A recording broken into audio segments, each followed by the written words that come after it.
नमस्कार मैत्रिणी, धनश्री यूट्यूब चॅनलवर तुमचं स्वागत आहे. आज मी दुधी भोपळ्याची हटलेली भाजी करून दाखवत आहे. त्यासाठी मी हिरवी मिरची 30-35 हिरवी मिरची घेतली आहे, भोपळा घेतला आहे आणि भाजलेले शेंगदाणे, लसूण. तर मी आता भोपळा कापून घेत आहे. तर बघू शकता तुम्ही भोपळा कापीत आहे. तर भोपळ्यामधलं जे पांढरं बी आहे ते काढून टाकायचं आहे आणि भोपळा बारीक प्रमाणे कट करून घ्यायचा आहे पूर्ण.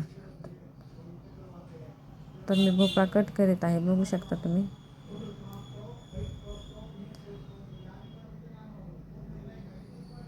तर माझा आता भोपळा पूर्णपणे कट झालेला आहे आणि मी इथं मिरची, लसूण खलबत्त्यामध्ये कुटायला घेत आहे.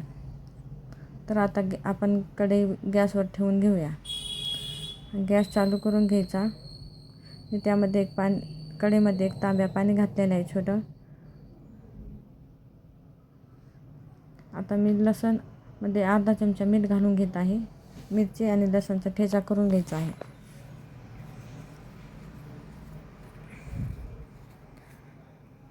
तर बघू शकता मी मिरची आणि लसूणचा ठेचा करीत आहे, कुटून घेत आहे पूर्ण.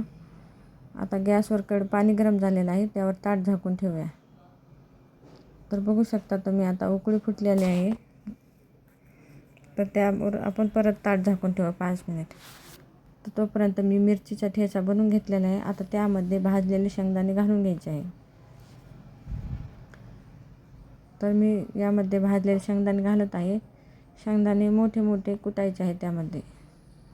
तर बघू शकता मी शेंगदाणे मोठे मोठे कुटून घेतलेले आहे. आता मिरचीचा ठेचा ते आपण काढून घेऊया. तर इथं भोपळा आपला अजून शिजलेला नाही, उकळी छानपैकी फुटली आहे. त्याला एकदा हलवून परत ताट झाकून ठेवूया.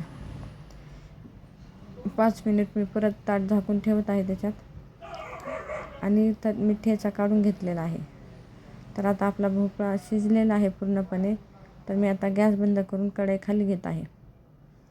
तर कढईमधलं पाणी मी मिरचीच्या ठेच्यात काढून घेतलेलं आहे आणि आपल्याला भोपळ्यातलं पाणी टाकून द्यायचं नाही, भाजीतच घालायचं आहे. तर आता यामध्ये चणा डाळीचं पीठ घालत आहे मी. पीठ पूर्णपणे असं मिक्स झालं पाहिजे, त्याला पूर्ण आपण मिक्स करून घेऊया. तर इथं मी तांब्याने पूर्ण रगडून घेत आहे त्याला. तर बघू शकता तुम्ही पूर्ण मिक्स होत आहे आणि बारीक बारीक पण होत आहे. तर मी आता हे पूर्ण पीठ आणि दुधी भोपळा हा बारीक करून घेतलेला आहे. आता हा काढून घे, मिरचीच्या ठेच्यामध्ये काढून घेत आहे मी. तर मी हा काढून घेतलेला आहे. आता कढईमध्ये थोडं पाणी घालून कढई आपण स्वच्छ करून घेऊया. तर मी इथं पूर्ण स्वच्छ कढई करून घेत आहे आणि ते पाणी आपण परत मिरचीच्या ठेच्यामध्ये घालून घ्यायचं आहे. आता पूर्ण मिरचीचा ठेचा आणि दुधी भोपळा मिक्स करून घेऊया. तर बघू शकता तुम्ही मी छानपैकी मिक्स केलेला आहे. तर आता आपण गॅसवर कढई ठेवूया. तर मी गॅसवर कढई ठेवली आहे, गॅस चालू केला आहे. आता कढई गरम झालेली आहे, त्यामध्ये आपण एक पळी तेल घालून घेऊया. तर मी कढईमध्ये एक पळी तेल घातलेलं आहे. तेल गरम झालेलं आहे. आता त्यामध्ये 1 चमचा मोहरी घालून घेऊ.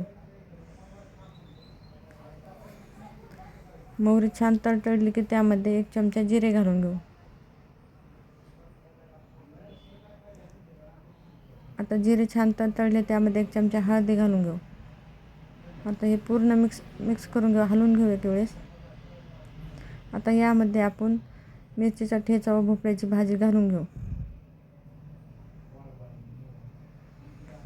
तर आता पूर्ण मिक्स करून घेऊ छानपैकी. आता त्यामध्ये अजून थोडं पाणी घालूया. तर परत एकदा मिक्स करून घेऊ.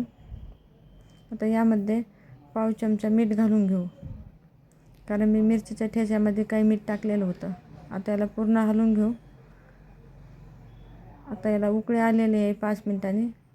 तर अजून 5 मिनिटाला छानपैकी शिजून देऊ भाजी.